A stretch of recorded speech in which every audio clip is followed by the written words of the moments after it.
And on nights like this one, we can say to those families who have lost loved ones to al-Qaeda's terror, justice has been done.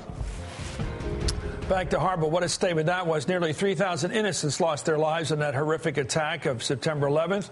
With us tonight, Jimmy Boyle, former president of the New York Firefighters Union. Jimmy's son, Michael, was a firefighter killed that day trying to save lives in the North Tower of the World Trade Center. Also with us, Patricia Riley, chairwoman of the World Trade Center United Family Group. Patricia lost her sister, Lorraine, who worked on the 101st floor of the South Tower. Let me start with Patricia.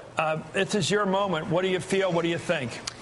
I'm very, very grateful to the military, to the Navy SEALs, to the president for not forgetting and for ensuring that our loved ones and all of the innocent people who were killed at the hands or in the instruction by the instruction of Osama bin Laden, that we finally got justice, and I'm very grateful to them for that. I'm very happy.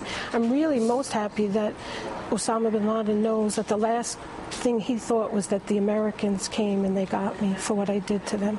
And I feel a lot of gratitude for that. I've never heard it put that way. Jimmy, thank you for coming on. I can't imagine losing a son. I can't imagine it. Your thoughts tonight, sir? I'm very happy, Chris, that he was killed. Proud of the American, proud of the president. I thank a lot of people. I thank Congressman King. I thank President Bush. I thank Harold Schaefer. I can't give you so many thanks. So many people supported us. But I feel a burden's been lifted off our shoulders. I got the call from Congressman before 10 last night that he was killed, and just to put the television on, there was nothing else. And my whole attitude, my whole life changed. 10 years of waiting for this moment. And it changed so many lives. It changed my life. It changed the lives. I think of all the poor people that were killed. I think of that day. I was there, and every day I just pray for everything that changed the world that day. And it's an honor that for the American country, for our military, and our president. I'm very proud of the president last night. Patricia, what was your sister doing that morning? She was at the World Trade Center. I think at some point, whenever there's an execution or whatever like this, I always try to remind myself that's all because of what this person did. The execution, whether it's in a gas chamber, it's an electric chair, whatever it is, lethal injection, or because of a firefight with the good guys coming in to get you, it's all because of what you did. It ain't anybody else's fault but you. You committed every one of these violent acts the day you did what you did. Right. What was it like for your sister? Where did she work? She worked on the 101st floor, right? She did. She was an administrative assistant for Aon Consultants. And I spoke to her that morning because she worked in the second tower. And when I first spoke to her, she said she was safe, she was secure, she wanted me to let my mother know she was okay. And I felt such a sigh of relief that it had passed us by. But unfortunately, moments later, I heard on the radio that a second plane had hit, and I knew my sister, was gone. And Osama bin Laden didn't value her life. He didn't value the lives of all the people who were in that building and on those planes that day. So for that, we don't have to value his life. I'm glad he's gone. I'm glad that we finally have justice.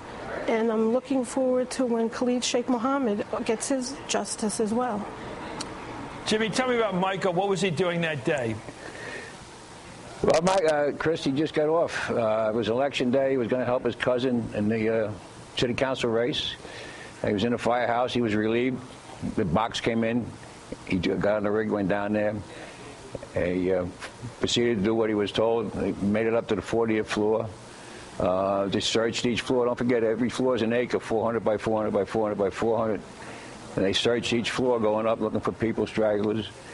When the South Tower went down, they didn't realize it. Finally, they were told by some fellow with a bullhorn that to get out. They proceeded down, helping people down. Stairways were blocked. He made it down to the lobby from the 41st floor. Thank you. 10:03, I think, 10:28, the building came down. They were in the lobby. And the force of the, I just vision in my mind, you could hear the 110 stories coming down floor by floor by floor by floor, and you can hear the sound. And they were trying to get out of the, they were all rushing out of the stairwell into the lobby to try to get out of the building. And they didn't make it, and they found him, his remains in January 25th, 57 feet down. Can you just envision the force of that building coming down from, and pile driving them down 57 feet in a matter of seconds. But I was proud of the firefighters. I was proud of what they did that day. Many lives were saved, and many lives were saved because of improvements made after 1993 in that building. In 93, there was 99 elevators that we didn't know where people were for 24 hours. There would have been a lot more people killed, except for the firefighters that day. I hope the world doesn't forget what they did that day. Well, you're helping. They are the bravest of the brave, and it brings tears to my eyes to think about it. Well, it does to Patricia, everybody. you're right. Beautiful, Jimmy, Patricia. take care of yourself. Patricia. I really thank Mr. Boyle for his son's sacrifice and for all the firefighters and rescue workers Patricia, that day. you too.